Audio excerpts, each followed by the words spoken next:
The Entente Cordiale of 1904. This is exactly what it says on the tin. The Entente Cordiale means a friendly agreement, and that's exactly what happened, because Britain and France decided to come together to make this friendly agreement. Now, the reason why they did this was because Britain felt really threatened by Germany building up a navy. And we'd always been the strongest naval power, but because we're an island, we felt vulnerable while Germany started to build up the navy. And also the Kaiser publicly criticised us in front of the world's press, which obviously embarrassed us, because he said that we shouldn't have really got involved in the Boer War.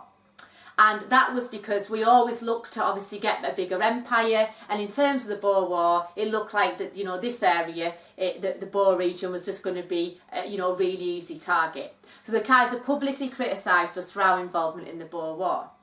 If you're not sure about the Boer War, don't worry about it. That's where the grade 8s and 9s would come from. But it's just to know that really Britain felt threatened.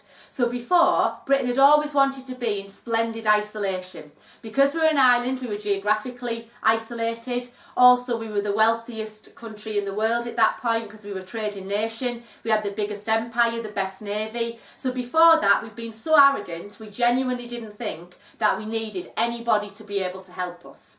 But the problem was, when they started to build up the navy, we then started to get a little bit shaky about it.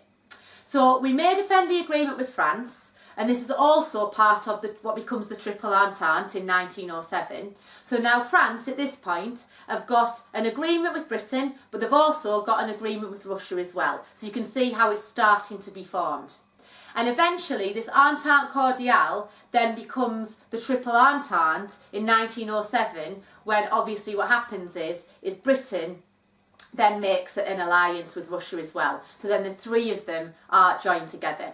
You'll hear a little more about that when it's the Morocco crises. But the important thing about this is the Entente Cordiale was just a friendly agreement, just for defence and protection, wasn't meant to start a war, but certainly when the Kaiser saw that that had happened, he would feel threatened.